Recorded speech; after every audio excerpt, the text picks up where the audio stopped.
저희 학생이 이제 중식 주는데 왜 중식이 아니냐, 저희가 이제 제공한 거는 그게 아니었거든요. 당연히 그냥 점심을 뜻하는 중식을 제공한다 이랬었는데, 같이 나오신 분들하고 문해력에 대해서 심오한 토론을 했었고, 거기에 국어 전공 선생님께서 자책을 하시면서 본인의 책임이 크다 이런 말씀을 해주셨는데, 문해력에 대해서도 조금 신경을 써봐야 되지 않을까. 그럼요. 네. 중식. 그렇게 알아들을 줄은 몰랐습니다. 실제로 이런 일들이 벌어지고 있다는 거. 아예 체험학습을 가지 마. 체험학습 왜 가야 하는데. 안녕하세요, 훈이쌤입니다. 안녕하세요. 수위를 넘나드는 그때 그분을 또 모셨습니다. 안녕하세요. 그때 그분을 모신 이유가 저번에 수위를 좀 오락가락 했더니 반응이 괜찮았어요. 어떻게 생각하시나요? 뭐 조절하기가 쉬운 주제는 아니었어가지고요. 근데 오늘 말씀드릴 주제도 사실 뭐라고 해야 될까요? 이 수위가 조절이 될지 안 될지 잘 모르겠어서 일단 시작을 해보면서 수위 조절을 하려고 노력을 해보겠습니다. 네. 오늘의 주제는 이겁니다. 체험학습, 현장 체험학습인데요. 현장 체험학습 다녀보셨죠? 네, 했었습니다. 작년에도 뭐 애들 데리고 다 갔었었고, 올해는 제가 계획을 해서 시작부터 지금 이런 얘기를 해도 되나? 현장 체험학습에 대해서 한번 툭 까놓고 한번 얘기를 해보도록 하겠습니다.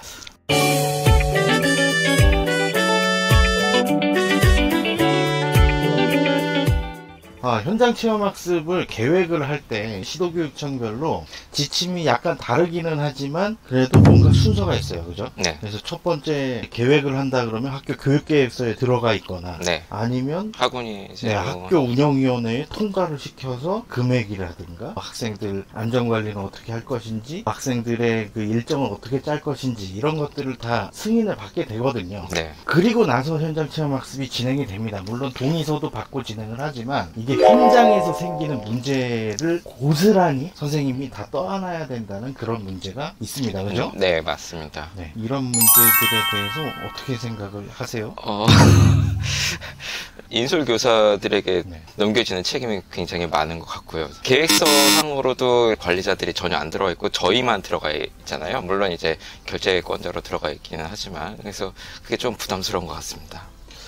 최근에 한 2년 전쯤에 초등학교 체험학습에서 생긴 그런 불의의 사고 때문에 일부 학교들은 올해 현장 체험학습을 전면 취소하기도 했다는 뉴스들을 보기도 하는데, 사실상 학생들을 일거수일투족을 저희가 쫓아다니면서 하면 안 돼 또는 데리고 다니면서 이렇게 하기가 어렵잖아요. 그렇죠. 거의 불가능한 상황인 것 같아요. 뭐 초등학생들도 마찬가지고 중고등학생들도 마찬가지입니다. 그래서 이런 부분들에 대해서 교사가 교육활동 중에 불의의 사고가 났을 때 그거에 대해서 교사한테 무조건 책임을 묻는 것에 대해서는 제도적인 보완이 필요하지 않을까 생각을 해봅니다. 교사들이 신경을 안 쓰는 게 아니거든요. 저희도 계속 아이들 수시로 카톡 확인도 하고 안내도 계속 하고 있고, 멀리서 쳐다보면서 이렇게 지켜보고 안전을 계속 대비를 하고 있는데도 정말 불시에 혹은 불의의 사고가 나는 거라서 이런 것들은 좀 감안을 해야 되지 않을까 싶습니다. 더 이상 이야기를 하면 또 수익이 또 넘을 것 같아서 여기에서 살짝 다른 화제로 좀 전환을 해볼게요. 선생님 체험학습 갈 때 단톡방 운영해보셨나요? 학생들하고 현장 체험학습을 갈 때 학생들하고 뭐 단톡방 같은 걸 운영을 하기도 하고요. 또 학부모님들하고 보호자분들하고도 단톡방을 운영하면서 아이들이 이렇게 뭐 체험학습을 하고 있습니다, 이렇게 안내를 하는 경우들이 꽤 많이 있어요. 그죠? 실제 운영을 해보신 적이 있으신가요? 이렇게? 일단은 출발과 기간은 항상 알려드리려고 그렇게 운영을 하고 있었고요. 학생들하고는 수시로 소통을 하고 있습니다. 근데 제가 얼마 전에 본 기사를 보면 어느 한 체험학습 장소에서 선생님이 사진을 찍어서 올렸는데 우리 아이만 뭐 찡그리고 있다 또는 뭐 우리 아이만 빠졌다 뭐 이런 민원이 들어왔다는 뉴스를 본 적이 있는데, 이런 경우에는 어떻게 대처를 하는 게 좋을까요? 대처 방법이 있을까요? 그게 사실 교사들이 그 학생의 컨디션이나 이런 거는 항상 수시로 체크를 하고 있는데, 그다음에 일부러 또 그 현장에 없게 한 것도 아닌 상황이라서, 거기에 대해서 교사들에게 이렇게 묻는 거는 조금 쉽지 않을 것 같습니다. 네, 저희가 계속 이제 소통을 하고 학생들이 어떻게 활동을 하고 있는지 그런 부분들에 대해서 오픈해서 알려드리려고 하는 취지로 단톡방이라든가 네. 이런 것들을 운영하는 거니까 조금 너그러운 시선으로 어른의 입장에서 봐주셨으면 좋겠습니다. 저 같은 경우는 단톡방을 유지하는 게 안전상 이유 때문에 유지를 하는 경우가 가장 크거든요. 그러니까 그 안전하게 지금 아이들이 교육을 하고 있다 이런 목적 때문에 이렇게 정보 공유를 해드리는 건데, 조금 오해가 있으신 부분도 있으실 것 같아서.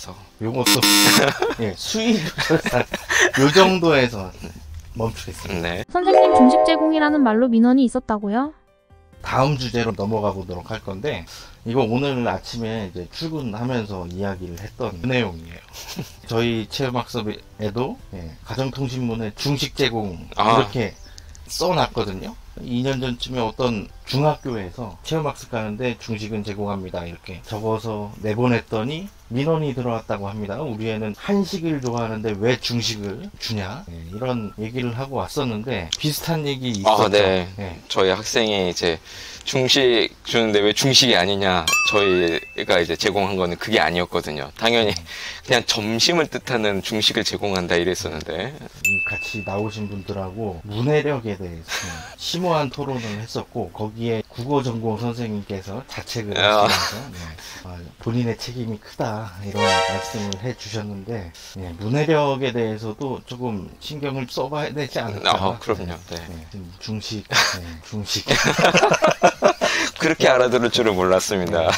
실제로 이런 일들이 벌어지고 있다는 거. 근데 이거는 생각을 해보면 한자를 요즘에 아예 배우질 않잖아요. 네. 그러니까 한자어가 우리 말에 굉장히 많기 때문에 한자어를 몰라서 생기는 그런 일이 아닐까 하는 그런 생각도 좀 해보게 되네요. 혹시나 다음 체험학습을 가게 되면 점심 제공이라고, 점심 식사 제공이라고 써야 되지 않을까.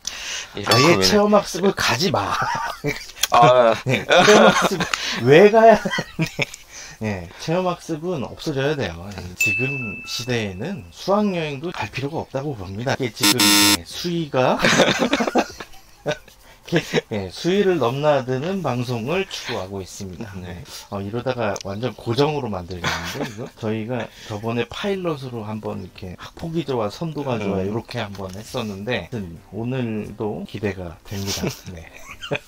하실 말씀 있으신가요? 체험학습 계획상에서 없었던 일들이, 그렇죠. 네, 돌발 상황이 발생할 수 있어요. 있습니다. 이게 계획서상에는 당연히 계획을 못하고 생각지 못했던 변수들이 튀어나오고 있거든요. 적절하게 대처는 하고 있는데 그 이상의 교사가 대응하지 못할 정도 충분히 일어날 수 있다고 생각이 돼요. 그러니까 저희가 미리 계획을 하면서 혹시 뭐 상비약 같은 것들이 부족하진 않을까 해서 상비약도 구비를 했고, 혹시라도 갑자기 병원에 가거나 하면 이제 뭐 비용도 필요하고 하니까 예비비도 좀 받아가지고 왔단 말이죠. 근데 그 예상하지 못했던 일들이 막 벌어지고 있습니다. 근데 현장에서 얼마나 적극적으로 대처를 하느냐, 이런 거에 따라서 문제가 될 수도 있고 되지 않을 수도 있는데, 그 수위 조절에 대해서는 약간의 좀 노하우가 필요한 것도 같아요.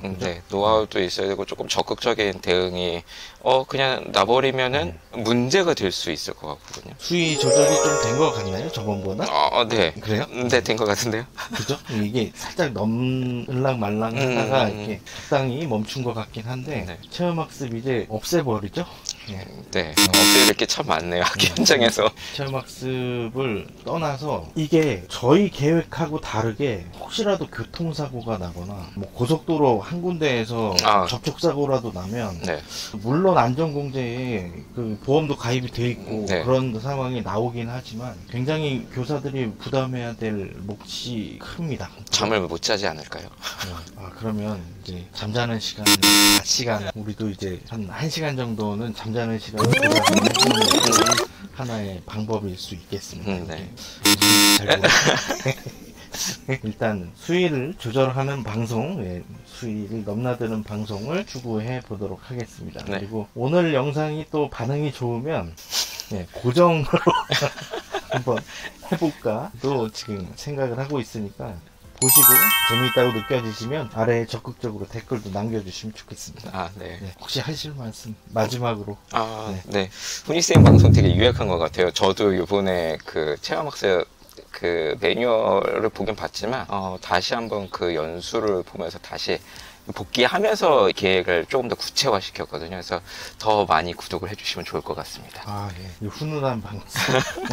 예, 훈훈한 멘트 감사드리면서 혹시 또 필요한 내용들이 있으시면 저한테 연락을 주시거나 아니면 여기 댓글 남겨주시면 또 다른 영상으로 찾아뵙겠습니다. 오늘 수위를 넘나드는 방송 코너명이 아까 뭐라고 하자 그랬었죠? 그냥 저번에 했던 그 선도가 좋아하고 네, 이렇게 마무리를 해보도록 할게요. 그럼 다음엔 또 뵙도록 하겠습니다. 안녕. 안녕.